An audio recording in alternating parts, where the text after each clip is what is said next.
Bendito Dios. Vamos a ir a la palabra del Señor. Un mensaje muy conocido que usted lo ha escuchado muchas veces, por muchos domingos en la iglesia. Amén. El mensaje no es nuevo, hermano. Decimos, es que viene un predicador, nos trae, hermano, el mensaje es la palabra de Dios.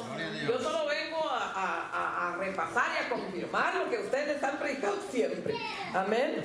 Dice, vamos a ir al Salmo 128. Es un salmo precioso, muy prometedor para nuestra vida. Salmo 128, verso 1 en adelante, dice: bienaventurado todo aquel que teme a Jehová, que anda en sus caminos. Cuando comieres el trabajo de tus manos, bienaventurado serás y te irá bien. Tu mujer será como vid que lleva fruto a los lados de tu casa, tus hijos como plantas de olivo alrededor de tu mesa. He aquí que así será bendecido el hombre que teme a Jehová. Bendígate Jehová desde Sión, y veas el bien de Jerusalén todos los días de tu vida, y veas a los hijos de tus hijos. Paz sea sobre Israel. Un salmo precioso que nos trae una enseñanza muy linda. El tema de esta tarde: una delegación sagrada. Me llama la atención, amados, cuando vamos a la palabra del Señor y nos encontramos con una serie de promesas. Vea, yo nací en una familia cristiana. Fui presentada desde bebé en la iglesia, pero por cuestiones de la adolescencia y de la rebeldía, por ahí fui a echar mi vueltecita por unos 7 años fuera de la cobertura del Señor, y tuve mi reencuentro con el Señor, ese encuentro personal, porque a mí me llevaron de niña a la iglesia y aprendí tantas cosas y recibí tantas cosas, y Dios bendiga a mis padres porque me inculcaron ahí, y que fueron cosas que tal vez que en la infancia o en parte de mi adolescencia fueron como que fueron pasajeras, pero de alguna forma, como la palabra de Dios es tan poderosa, marcó mi corazón, y esa marca no se quita de ahí. Por eso es muy importante instruir a los hijos. Lo que la palabra del Señor dice es una gran verdad, que si usted instruye al niño, él de viejo no se va a apartar. Aunque sea de viejo, llega, pero llega. A mí me llama la atención porque en esa situación de que el Señor había dejado esa huella en mi corazón tan maravillosa de lo que es su palabra, a pesar de que yo estaba por ahí ya apartada del Señor, cuando nos casamos con mi esposo y nos apartamos del Señor, a mí me llama la atención el efecto que esa palabra siempre hizo en mi vida. Yo fui un tiempo al mundo y nunca lo disfruté. Todo el tiempo supe que yo no pertenecía ahí. Dios se encargó de hacerme sentir en cada lugar que yo podía llegar que ese no era mi lugar. Era una cosa tremenda. Hasta en los billetes me hablaba el Señor. Me recuerdo que alguien me dio un dinero y decía: Cristo te ama. Yo decía: no, pues si me sale por donde quiera. Y así iba en un bus y alguien subía y predicaba. Ahí había algún salmo, había alguna cosa. Era una persecución maravillosa. Y ahora le agradezco tanto a Dios por no haberme soltado y todo, ¿verdad? Y yo siempre digo, yo nunca fui así que estuve haciendo cosas como bebiendo. Yo nunca llegué allí, pero con haberme estancado de no ir a la iglesia todo ese tiempo, mi situación fue diferente, ¿verdad? Porque mi esposo sí estaba afectado por las cosas que no eran... Que eran del mundo. Estaba afectado mi esposo mucho más que yo. Entonces ahí fue la situación en el matrimonio, que había mucho conflicto, y entonces el padecimiento fue por ese lado, ¿verdad? Un poco difícil para mi vida. Pero después de todo esto yo vengo y tengo un encuentro personal con el Señor. Y cuando uno viene al Señor de corazón, que tiene un encuentro personal de entrega de verdad a Dios, hermanos amados, cuando verdaderamente te alumbra la luz de Cristo, es cuando se te abren los ojos y te das cuenta que aquí hay un tesoro. Aleluya. Que aquí hay cosas maravillosas para nuestra vida de parte de Dios. Te enteras de ese plan glorioso que Dios tiene para tu vida y de todas las cosas que Dios puede hacer contigo, puede darte, quiere hacer. Y empezamos a leer y a leer la palabra de Dios.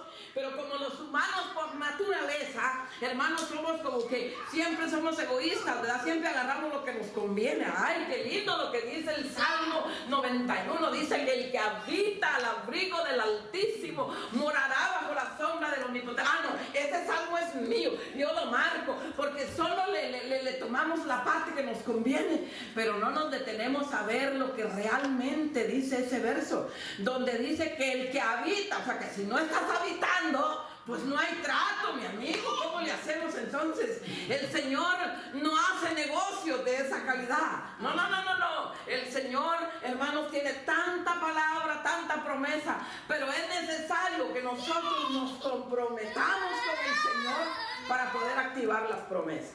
Usted se ha dado cuenta, hoy en día nos encontramos con tanta gente en las redes sociales. Usted ve las redes sociales, están llenas de gente que Jehová es mi pastor y nada me falta. Hay gente que cree que por poner un verso en la Biblia ellos ya se ganaron el cielo.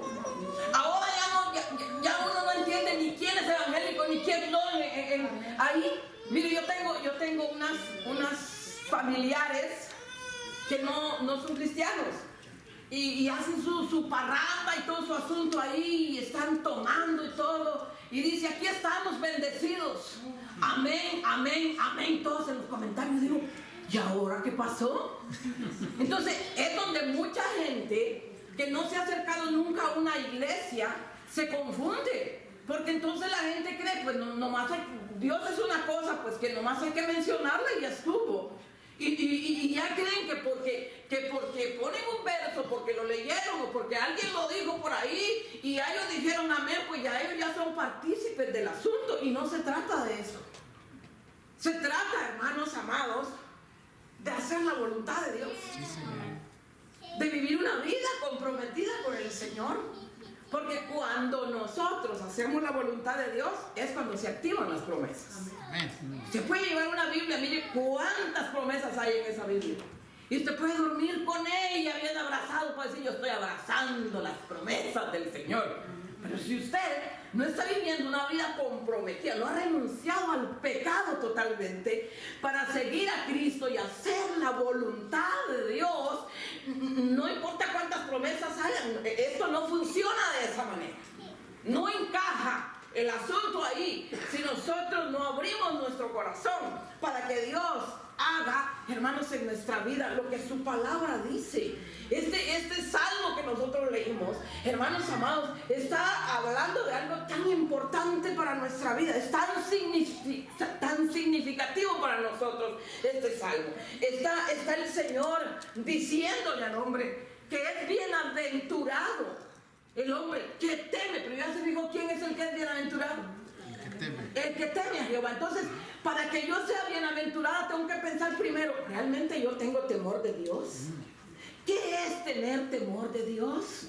Mire, es fácil ir a la iglesia, bien bonitos, así cambiaditos y cantar, y no, pues si aquí, hermanos, por poco y nos salen alas. Pero ¿qué de allá donde no nos ve ninguno?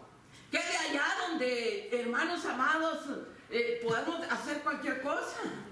¿Cuántas veces viajamos incluso hasta otro país o a otro estado o a otro lado donde nadie sabe que nosotros somos cristianos? Y ahí pues no, pues como aquí ninguno me conoce, aquí yo puedo decir, hacer y esto, ¿no? Mire, yo tuve una experiencia horrible en una ocasión hace muchos años y ya predicaba. Yo salí a predicar. Pero en mi país, en el tiempo de la Semana Santa que le llaman, le suben el precio a los boletos de pasaje en los buses. Y yo viajaba en buses y yo ya sabía, cada año yo tenía que pagar casi el doble porque yo iba a predicar. Y yo decía siempre, ¿por qué tengo yo que pagar por los que van a pasear. Está bien que le cobren bastante a los que van a pasear, pero yo no voy en el mismo destino que ellos, ¿verdad? Yo voy a predicar y yo tengo que pagar doble, que injusticia y cosas así. Y a veces pensamos esas cosas y subo al bus con esa expectativa, ¿verdad? A ver cuánto están cobrando hoy estos porque es Semana Santa y yo no voy de viaje con ninguno, yo voy a predicar. Y cuando el cobrador llega, me dice, mire que el diablo sabe por dónde entrarle a uno. Me dice, su pasaje es tanto, y me dijo casi el doble. Y cuando me dijo así, le digo, qué barbaridad ustedes. Ustedes andan buscando dónde estafar a la gente. Yo le dije, no voy a pasear. Yo voy a hacer otra cosa. No le dije a qué porque estaba enojada, ¿verdad? Y esto y aquello, ¿y por qué cobran tanto? Y me dice, no, cálmese, sierva. Oiga eso. Yo no le voy a cobrar a usted si yo sé que usted a predicar va y que es una sierva de Dios. Y entonces yo digo, ay, tan lindo, muchas gracias. Dios lo bendiga. ¿Se das cuenta? Me llevé una lección muy grande. Yo quería que Cristo viniera ese ratito, ¿verdad? Me desapareciera. ¿Por qué? Porque algunas veces nos sentimos que estamos donde no nos conocen, no, y aquí, ¿verdad? Pues, a mí me contó un testimonio una hermana que iban a una conferencia. Y por cierto, pastora, fue en Costa Rica. La pastora me contaba eso, iban a una conferencia y ellos llevaban prisa porque ya iban un poco tarde. Y viene otro, dice, y se les adelanta y se les mete. Entonces ella sale por la ventanilla y le grita, oiga, le dieron la licencia en un tamal, ¿ok? Y empieza a decirle un montón de cosas al que cuando llegan allá, el que se les adelantó iba rápido porque era el predicador. Y ellos eran líderes ahí. Y allá tuvieron que saludar al que le habían dicho que le habían dado la licencia en un tamal. Entonces, hermano, necesitamos en todo momento mantenernos como lo que Dios quiere que seamos. No podemos, hermano, ser bipolares en el Evangelio, sino que tenemos que tener un carácter cristiano en todo momento. Usted no sabe si la persona que accidentalmente lo va a topar sea una persona que lo conoce, que usted es líder de su iglesia, y usted baja y usted se imagina. Entonces, tenemos que, o imagínese, en otro lado usted tiene un incidente y usted se comporta con un carácter tremendo, y esa persona alguna vez venga aquí a la iglesia y usted sea el que está parado allá en la entrada para pasarlo adelante. Ah, yo le conozco. ¿Se acuerda cuando nos encontramos allá en Walmart?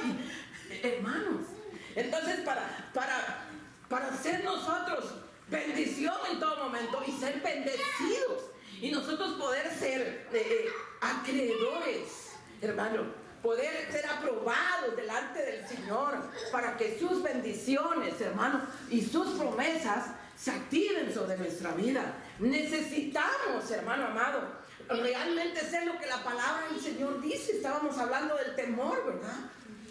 Que es bienaventurado, hermano, el que teme a Jehová. Pero el que no teme, no, pues ni se cuente, ¿verdad? Y ahí da una serie. Yo no sé si usted ya notó en la palabra del Señor que cada promesa trae una demanda. Y nosotros a veces solo leemos la promesa y ya no leemos la demanda, ¿verdad? Jehová es mi pastor y nada me faltará. Ah, nada me faltará. Esa es la parte que a nosotros nos gusta. Pero de aquello de que Jehová es mi pastor, ¿qué significa que Jehová sea mi pastor? Y si usted va a analizar todo lo que sucede con un pastor y una oveja, el carácter de una oveja, la manera que son los animales más mansos que existen. Entonces, para que el Señor sea nuestro pastor, nosotros tenemos que ser los más mansitos, ¿verdad? Entonces, ahí, hermanos amados, es donde aplica para la vida del ser humano, que realmente está con la intención cada día de vivir una vida comprometida con el Señor. Le digo algo, perfectos nunca vamos a ser porque somos seres humanos. Y bendito sea el Señor por su misericordia. Gloria a Dios. Porque la palabra del Señor en el Salmo 101, verso 6, dice: mis ojos pondré sobre los fieles de la tierra para que estén conmigo. Oiga esto: el que ande, dice, en el camino de la perfección, dice, este me servirá. Pero usted note lo que dice el pasaje. Dice, el que ande en el camino de la perfección. No dice que el que ya está en la perfección. Usted sabe que un camino es algo que te lleva a, ¿verdad?, a cierto lado. O sea que lo que está diciendo el pasaje es que cuando tú estés intentando cada día ser mejor, a eso se refiere. No que seas perfecto, sino que cada día intentemos ser mejores. Cada día vamos a batallar con esta humanidad que todos la llevamos encima. Con esta naturaleza humana que piensa, que actúa, que se arrebata. Esa es nuestra naturaleza humana. Pero nosotros tenemos el Espíritu de Dios en nuestra vida. Amén. Y nosotros vamos a vivir con esa batalla siempre. No. La sangre de Cristo tiene poder. Dios me ayude para controlar yo esto de mí. Y reconocer que en nuestra vida hay cosas que no están bien. Si hay un problema de mal carácter, si hay un problema, hermanos, mira, hay personas que les gusta mentir. Y el pecado de la mentira, hermano, es condenable. Y eso es tan popular entre la gente. Que vea, cuando estamos en el Señor incluso tenemos que aprender hasta para decir las cosas. Como a qué horas era que usted estaba ahí, vea, era por la tarde, no recuerdo exactamente el horario, pero solo me acuerdo que era en la tarde. Si usted no está seguro, no, pues era tal hora, le digo lo que sea. Y si no era eso, ya estamos mintiendo. O sea que el mentir es tan práctico para cualquier cosa, para cualquier excusa, ahí está, decimos una cosa y ya remendamos el asunto, pero es condenable. Si usted va a la palabra de Dios en el libro de Apocalipsis 21:8 dice, pero los cobardes e incrédulos, los abominables y homicidas, los fornicarios y hechiceros, los idólatras y todos mentirosos, dice, tendrán su parte en el lago que arde con fuego y azufre, que es la muerte segunda. O sea que la mentira está en la lista, amado, de todos los pecados condenables, y podemos perder nuestra salvación para andar diciendo cualquier cosa. Con eso de los infartos, imagínese usted, a los segundos que usted se echa una gran mentira y le da un infarto, y entonces ya está en riesgo su salvación. Tenemos que ser muy cuidadosos en estas cosas y pedirle al Espíritu Santo de Dios que nos eduque cada día. Oiga, porque esto es un tesoro y necesitamos, hermano, esas promesas del Señor en nuestra vida. Claro que sí. Las necesitamos para que nuestra descendencia sea bendita. Yo estaba leyendo ese salmo donde hicimos la introducción. El Salmo 128 dice que tu mujer, dice el verso 3, será como vid que lleva fruto a los lados de tu casa. Mire, yo veo los elementos que menciona el verso. La vid en el pueblo de Israel es un producto carísimo. Ellos son grandes productores de uva. Entonces era uno de los frutos con los que la mayoría de agricultores se sostenía, incluso la riqueza del país, ¿verdad? Con ese tipo de fruto. Entonces, y dice, tu mujer será como vid. Está comparando con un fruto tan preciado y tan elemental en ese entonces. Me llama la atención porque dice que tus hijos, dice, como plantas de olivo alrededor de tu mesa. El olivo, otro producto muy importante en el pueblo de Israel en aquel tiempo. El olivo era tan útil, era un cultivo muy valioso y muy significativo en todos los aspectos en el pueblo de Israel, porque el aceite de oliva lo usaban para sus lámparas y alumbrarse. El aceite de oliva lo usaban para la unción en el templo. El aceite de oliva lo usaban para la unción en todos los aspectos que se tratara de ungir. Era esencial. Lo usaban para cocinar. Lo usaban para lubricantes de todo lo que necesitaban. O sea que el olivo era un fruto esencial. Y que Dios esté comparando a tus hijos con las plantas de olivo.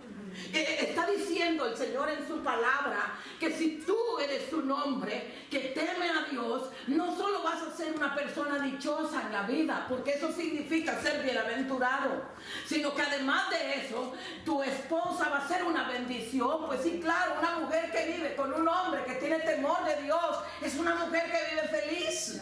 Hasta en la cara se le echa de ver su alegría y su paz, porque el bienestar se nota hasta en el pelo, ¿verdad? Usted ha visto mujeres que hasta así se encogen, hay unas que se tuercen así. Qué tristeza, ¿verdad? Y el marido dice, ya se me torció la vieja. ¿Cómo la trata? Si es un hombre temeroso de Dios, debe ser un hombre que la estima, que la valora. Mire, alguien que es temeroso de Dios tiene que ser una persona agradecida. Y un hombre agradecido le agradece a Dios como se le ponga. La señora, con otras mujeres tenemos tantos cambios, ¿verdad? Unas nos torcemos, otras nos ponemos. Yo recuerdo que yo tuve 5 niños. En el proceso que yo tenía a mis hijos, no, a mí se me caía el pelo y hasta las pestañas. Dios bendiga a mi esposo porque tuvo misericordia de mí.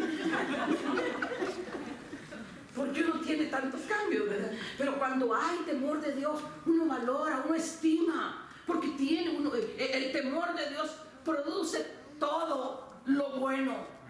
No algunas cosas, no. Todo lo bueno se produce en el corazón cuando hay temor de Dios. Entonces es cuando vas a ser bienaventurado, entonces es cuando tu mujer va a ser como vid, porque va a dar fruto, porque va a ser una persona solvente, tranquila, feliz, va a tener paz y viceversa, ¿verdad? Porque a veces es al revés el asunto. A veces es el hombre que anda así, pobrecito. Hay hombres que hasta de andado cambian ya. Levanta la cara, Pancho, no, me regañan. Dice, ella no le gusta ni que yo mire para los lados. Hay señoras que hasta el perro les tiene miedo en la casa. ¿No? Que se imagina que señoras tan bravas. Pero que leemos la promesa hoy, lo que dice la palabra, es una promesa para mí. Pero nosotros aplicamos para esas promesas. Nuestros hijos como plantas de olivo. Nuestros hijos son un fruto valioso, precioso. Amén. Nuestros hijos, ¿por qué? Porque cuando nosotros, los líderes, los padres, bueno, somos los líderes de la casa. El papá es el sacerdote de la casa y la mamá. Somos el ejemplo de nuestros hijos. Nuestros hijos siempre van a ser el reflejo de lo que nosotros somos. Amén. Yo siempre digo que los hijos siempre reflejan lo que aprenden en la casa. Y se lo está diciendo alguien que tuvo 5 muchachos. Y gracias al Señor, porque fue por misericordia de Dios, no porque yo haya sido la mejor persona de la tierra, pero sino porque Dios ha sido tan misericordioso. Los 5 están en el Señor y están sirviendo. Y ahora ya tenemos 7 nietos y ahí están en la iglesia. Mis hijos sirven y mis nietos molestan, pero ahí están, algo están haciendo, pero están adentro. Eso es lo importante. ¿Y por qué, hermano, esas bendiciones? Porque quizás no he sido una persona así tan como que sé hacer muchas cosas. Reconozco delante del Señor que lo que hago lo hago por su gracia y su misericordia. Pero hay una cosa en mi vida: yo amo al Señor. Gloria a Dios. Con toda mi vida. Él es el centro de mi corazón, de mi vida. Y desde que vine al Señor para servir a Dios, no importa lo que haya que hacer, si es para el Señor, yo lo hago porque es para ese ser que yo amo tanto en mi vida. Su nombre significa todo para mí. Nada puede suceder si no es por su gracia. Yo creo fielmente en eso. Aleluya. Y traté con la ayuda de Dios de introducirle a mis hijos en su corazón esa idea. El Señor tiene que ser el centro de nuestra vida. Allí tenemos que permanecer. Durante Él tenga el control, no hay nada que temer, porque Él tiene el control. Yo puedo estar hecha a pedazos, pero Él tiene el control. Él sabe cómo recoger cada pieza y volverla a armar, porque Él es un alfarero. Aleluya. Él puede hacer el posible. Santo es su nombre. Nada mejor pudo pasarte en la vida que haberte encontrado con este Cristo a quien le estás sirviendo ahora. Saber que hay alguien que está interesado no solamente en mi vida, que puede hacer lo imposible, que es maravilloso, excelente, perfecto, fiel, oh, alabado su nombre, sino que además de ello, ese Dios poderoso está interesado en los míos, en mi descendencia, y quiere bendecir a los míos, y haya tenido un espacio en su palabra, hermanos amados, para incluir tu familia. Pero antes que nada nosotros tomemos esa palabra y seamos el ejemplo de nuestros hijos. Gloria a Dios. Porque el ejemplo habla muchísimo más que todas las palabras que en la vida puedan decir. Nosotros podemos decir tantas cosas, pero si nuestra actitud es lo opuesto a lo que decimos, nada puede funcionar de esa manera. Nuestros hijos van a ser gente comprometida con Dios cuando nosotros seamos comprometidos con Dios. Y como padres, si queremos buenos hijos en la vida, tenemos que enseñarle a los que van detrás de nosotros que Dios es prioridad. Gloria a Dios. Que Dios es prioridad. Pero hay personas, no ustedes, no eso de por allá lejos, por Guatemala. Hay gente que le da prioridad a otras cosas. Hay actividad en la iglesia y ellos tienen programa para irse a pasear a las montañas. Hermano, no es malo que nosotros vayamos y convivamos con la familia un tiempo. Qué bueno por eso, porque eso también es importante. Pero tomemos la palabra de Pablo. Ya no vivo yo, Cristo vive en mí, y esa es prioridad. Aleluya.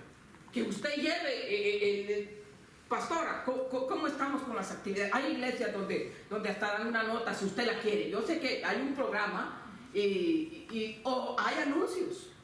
Amén. Hay anuncios. Entonces, o vamos a posponer esto para el siguiente porque tenemos esto. Alguien me decía una vez, los extrañé, le digo porque no habían llegado un domingo antes, pero qué dicha que les vuelvo a ver. Uno del pastor pues los ama y los recibe siempre. Sí, no, si nosotros venimos el domingo pasado. Lo que pasa es que de ahí del parqueo nos fuimos, porque nos llamaron unos amigos que nos habían llegado a visitar y nos fuimos de regreso para ir a atender a los amigos. ¿Usted cree que yo me voy a regresar del parqueo para ir a atender a los amigos? Yo les digo, pues, mire, puede ser mi abuelito, mi papá y quien sea. Pero yo le digo, usted me espera porque yo estoy en la casa del Señor.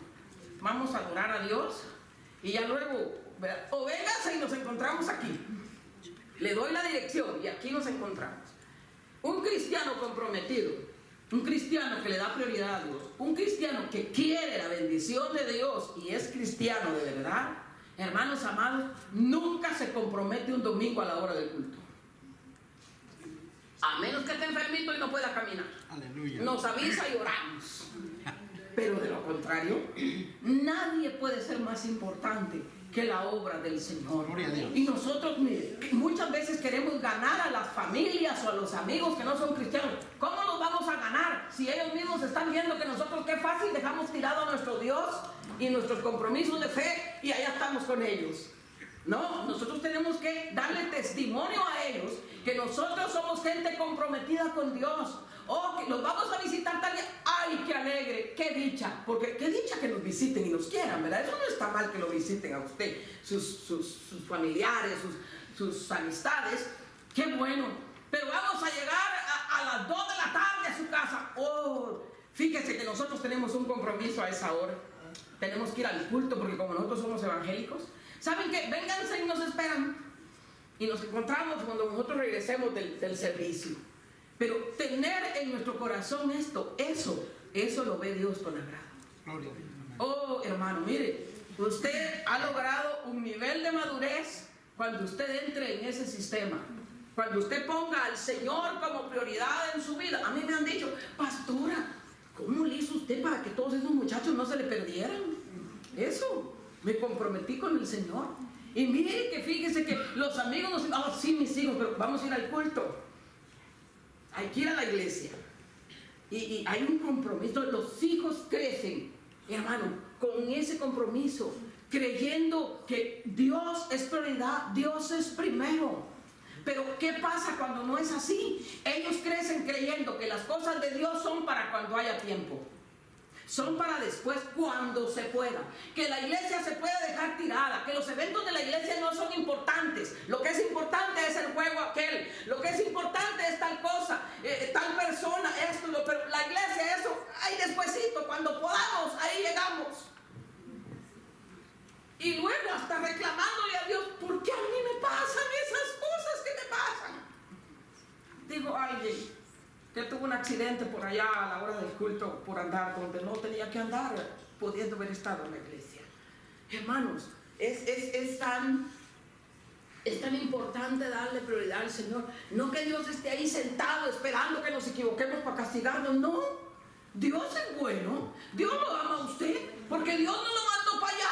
Si le pasa algo, esa no es cosa de Dios, Él ni tuvo que ver en eso, sino que muchas veces son consecuencias de estar en el lugar equivocado a la hora equivocada.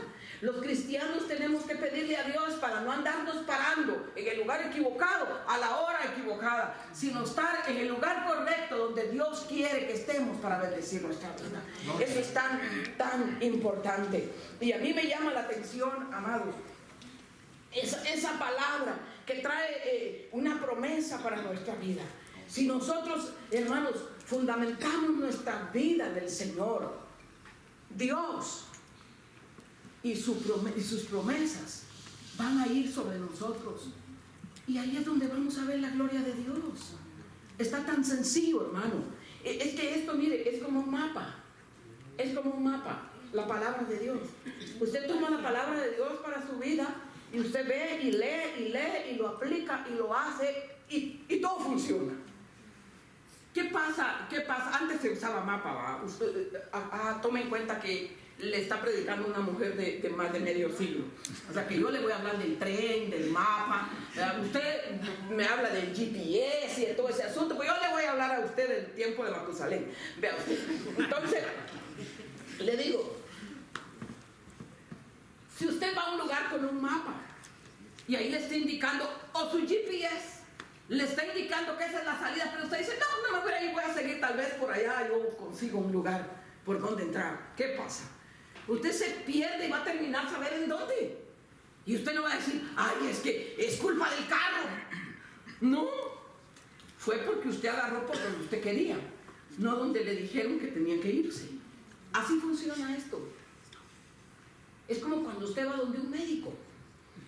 Y el médico le hace todos los exámenes requeridos y le dice, le da su medicamento, le dice el horario de su medicamento. Usted llega a la casa, lo mete debajo de su almohada y duerme encima para ver qué pasa, ¿verdad? Tal vez funciona ahí a través del sueño. Si usted no aplica el medicamento a la hora que es y como usted le indicaron, y si usted se lo toma y se va contra las indicaciones, ¿verdad? Usted le dijeron que se lo tome una vez y se lo toma 3 veces, y es seguro que al poquito tiempo y a mí me inviten porque hay un funeral y en los funerales también se necesitan predicadores. Entonces las cosas tienen que ser como son. Así funciona la palabra del Señor. Y si alguien no lo quiere hacer así, ok, no lo haga, pero no espere usted cosecha donde usted no sembró. No espere llegar a un destino si usted se cambió de camino. No espere que le funcione un medicamento si usted no se lo tomó. Exactamente así funciona la palabra de Dios. Dios no pierde. Él está sentado en su trono, Él no envejece, Él no le quitan el trabajo, Él, hermano, no se enferma, Él no pide prestado. Y Él nunca se muere. Él está sentado en su trono y quien desobedezca, Dios nunca es afectado porque Él es Dios. Amén. Ay, hermano, nosotros somos los necesitados. Yo necesito no perderme ni un solo paso de la palabra, porque yo voy adelante. Detrás de mí va una generación que yo necesito marcar, va un legado que yo necesito, hermano, marcar ese legado. Yo necesito de Dios para que Dios tenga misericordia de mis nietos. Y un día mis nietos también sean ministros de alabanza, sean predicadores, sean gente que aunque sea aspire el templo, pero que estén adentro del templo. Yo necesito que mis próximas generaciones alcancen esta bendición. Yo le estaba contando a hermana Lupita hace un rato que mi papá no sabía leer ni escribir, no sabe leer ni escribir porque ya es anciano, va a cumplir 91 años. Y mi papá era predicador, era miembro de la Iglesia Asamblea de Dios. Y a pura memoria de lo que él oía, él armaba sus mensajes a pura memoria. O sea, sabía los versos de la Biblia de memoria. Y cuando yo aprendí a leer y escribir, mi papá sentía que yo me había graduado de licenciada. Porque como él no sabía leer ni escribir, para él eso era un grandón. Me decía, mija, ya que usted tiene esa gran bendición de poder hacer eso, que usted entiende las letras, así hablaba mi papá, venga y usted me va a ayudar con las prédicas. Y en las tardes, cuando él le tocaba predicar, sacaba su mensaje. Mi papá me enseñó a marcar la hojita donde está el verso para no perderse cuando uno está predicando. Mire los años que tengo y yo sigo marcando las hojitas. Mi papá me decía, póngale un palito. Y yo me estaba en la primera banca y cuando él estaba predicando, él un poquito presumía de mí. Yo era su hija más pequeña y mi papá me ama mucho. Decía, hey, mija, venga, léame ahí. Es que mi niña ya lee. No les digo que pensaba que era licenciada. Y ahí yo me paraba y yo le leía los versos. Ya los llevábamos marcados con un palito, con una hojita de esa de maíz. Se marcaba su Biblia. Y eso, hermano, fue lo que me persiguió cuando yo me salí del Señor.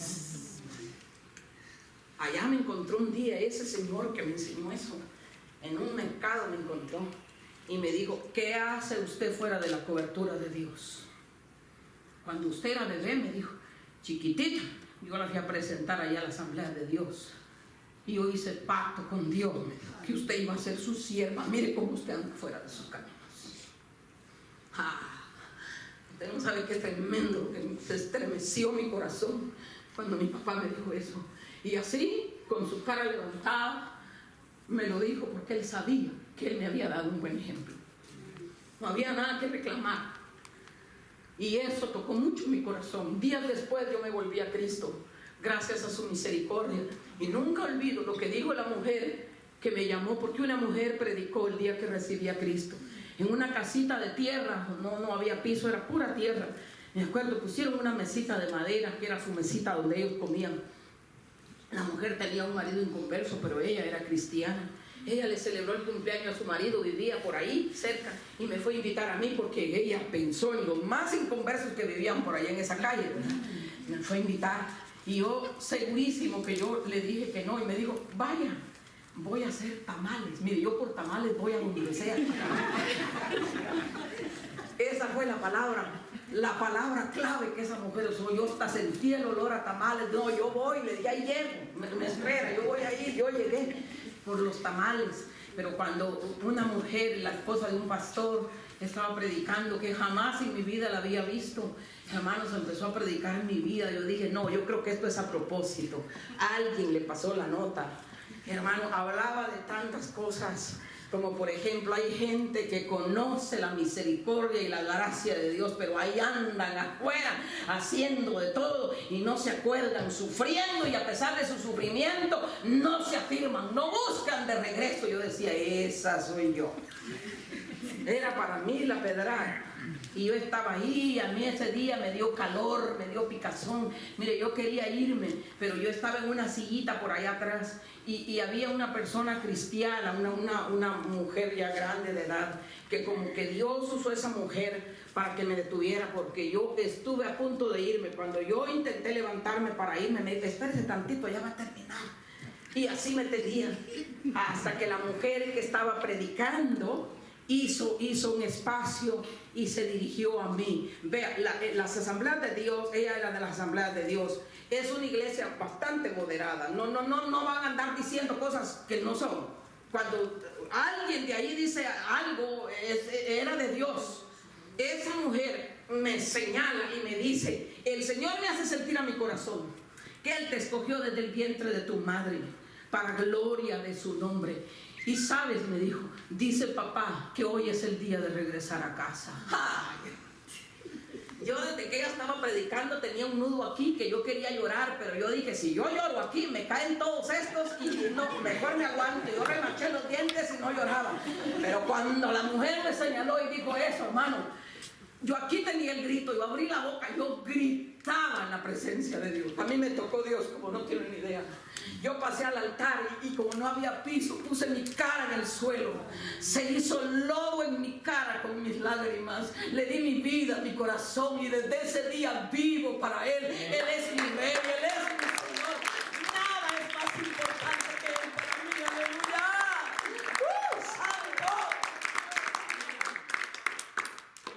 necesitamos fundamentar nuestra vida en el Señor, porque tenemos un enemigo que viene, y cuando el enemigo sopla con fuerza, Él dice su palabra que su delegación siempre es, su misión de Él siempre es destruir, matar, dividir. Él no sabe hacer nada bueno.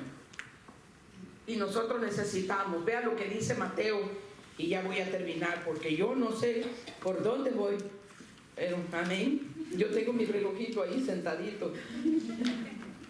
En el libro de Mateo 7:24, vamos a ver qué dice Mateo 7:24. Cualquiera pues que me oye estas palabras y las hace, le compararé a un hombre prudente que edificó su casa sobre la roca. Descendió lluvia y vinieron ríos y soplaron vientos y golpearon contra aquella casa y no cayó. ¿Por qué? Porque estaba fundada sobre la roca. Gloria a Dios. Pero cualquiera que me oye estas palabras y no las hace, le compararé a un hombre insensato que edificó su casa sobre la arena, y descendió lluvia y vinieron ríos y soplaron vientos y dieron con ímpetu contra aquella casa, y cayó, y fue grande su ruina. Necesitamos guiar a nuestras familias al Señor. Yo sé que aquí hay varias familias, con hijos, con niños. Le digo esto: nadie quiere que sus hijos vayan mal. No es cierto que todos deseamos lo mejor para nuestros hijos. Lo mejor. Y si nosotros queremos que nuestros hijos tengan lo mejor, hagamos lo mejor para que ellos vayan, hermanos, involucrándose en hacer lo mejor para el Señor también. Nuestros hijos, no podemos pretender que nuestros hijos sean personas muy correctas, buenos cristianos, que sean esto, aquello y lo otro en la obra de Dios, si nosotros no lo somos. No lo van a hacer definitivamente. Si usted es de las personas que se acuerda de ir al culto cada 3 semanas, sus hijos van a ser así. Es más, ellos van a llegar 2 veces por año, si es que llegan, porque la mayoría se quedan. Dios me ha permitido en su gran misericordia servir al Señor como esposa de pastor por 32 años. Y no tiene idea todo lo que yo he tenido que ver. Yo ya vi crecer muchachos, hijos de gente que nunca le dieron prioridad a Dios. Y lamentablemente, hermanos, como dice el pasaje, ha sido grande su ruina. Pero he tenido la bendición de poder observar gente, porque es una bendición y algo muy rico que se siente en el corazón, ver gente entregada y ver ahora que sus nietos ya son servidores del Señor, que sus hijos son gente que sirve a Dios y son gente con tanta bendición. Necesitamos venir al Señor comprometidos a hacer su voluntad. Todo lo que nosotros hagamos para el Señor y sea de ejemplo a nuestros hijos lo van a repetir. Yo solo quiero enseñarles unos 3 pasajes y termino.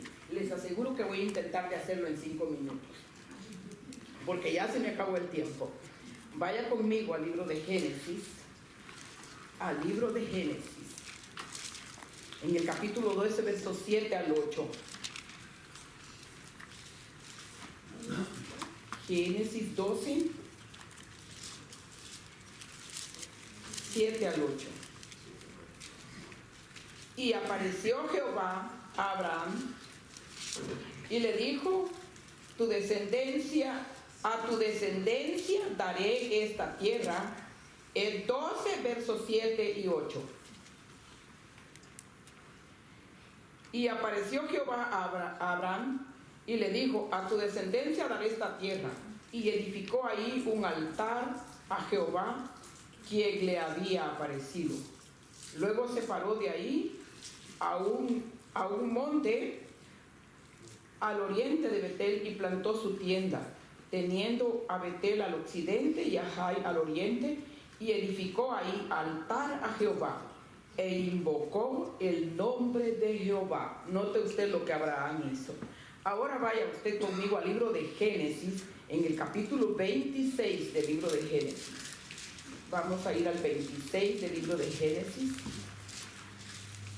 26, verso 24 al 25.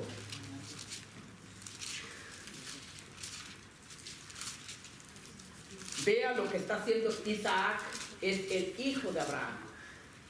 Allá encontramos, ¿se acuerda a Abraham? Donde leímos que Abraham le hizo un altar al Señor y ahí él edificó un altar para Dios. Ahora ve aquí, dice el capítulo 26 y verso 24.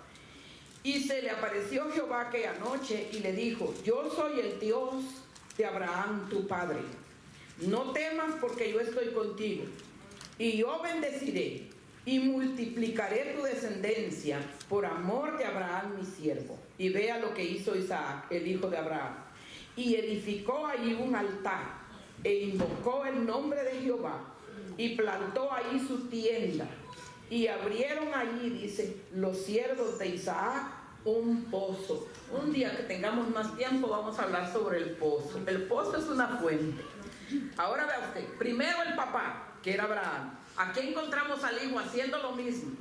El papá hace un altar para el Señor, para adorar al Señor. Aquí encontramos a Isaac, el hijo, haciendo un altar para adorar a Dios. Vaya conmigo a Génesis 35. Vamos a ver dónde encontramos Génesis 35. Génesis 35, 2, 3. Vamos a ver. Entonces Jacob ya era el nieto de Abraham, el hijo de Isaac. Vea usted. Entonces Jacob dijo a su familia y a todos los que con él estaban: quitad los dioses ajenos que hay entre vosotros y limpiaos, y mudad vuestros vestidos, y levantémonos y subamos a Betel, y haré allí altar a Dios, que me respondió en el día de mi angustia, y ha estado conmigo en el camino que he andado. Así dieron a Jacob todos los dioses ajenos que habían en poder de ellos, y los zarcillos que estaban en sus orejas, y Jacob los escondió debajo de una encina que estaba junto a Siquem. Y salieron, y el terror de Dios estuvo sobre las ciudades que había en su alrededor, sus alrededores, y no persiguieron a los hijos de Jacob. Y llegó Jacob a Luz, que estaba en tierra de Canaán. Esta es Betel. Él y todo el pueblo con él estaban ahí. Y vea el 7 lo que dice: y edificó allí un altar y llamó al lugar el Betel, porque allí le había aparecido Dios cuando huía de su hermano. A mí me llama la atención. Hay tanto que decir aquí, amados. Si nosotros somos el ejemplo de nuestros hijos y marcamos nuestros hijos con una bendición, un día nuestros hijos van a ser bendición para los hijos de ellos. Yo veo hoy a mis hijos y a mis hijas educando a sus hijos y repitiendo las cosas que alguna vez yo les dije a ellos. Puedo verme en ellos. Y hace poco oía a mi hija decir: ¿en qué momento yo me convertí en mi mamá? Hablo como mi mamá y repito las cosas, aquellas cosas que en mi adolescencia decía: mi mamá, todo lo que le dice. Porque yo, ellas iban a la escuela, Dios los bendiga a mis hijos, el Señor tiene los ojos sobre ustedes. Y ya se habían ido y todavía salía a decir: ahí se acuerdan que los ojos del Señor están sobre ustedes. Y dice mi hija: vivíamos bajo amenaza, dice. Pero amados, los ojos misericordiosos de Dios me los guardaron en todos los peligros que pasan los muchachos. Y le estoy hablando de un tiempo atrás. Se imagina el tiempo en que estamos viviendo hoy. Uy, hermanos, el mundo está contaminado de maldad. La gente tiene tan distorsionada la cabeza. Hoy las personas aplauden lo malo, ya se dio cuenta. Alguien aparece haciendo un desastre, una maldad, y la gente dice: oh, qué sincero. Se sinceró porque usaba pantalón, camisa y zapatos de hombre y era un hombre, y ahora anda con vestido y trenzas. Mire, qué sincero, la gente aplaude eso. Ese es el mundo, hermanos, al revés que hoy está. Como la palabra del Señor dice, que le llamarían bueno a lo malo, y a lo negro le llamarían, a lo negro le llamarían blanco, y a lo malo, hermano, le llamarían bueno, y a lo bueno le llamarían malo. Así está el mundo, todo al revés.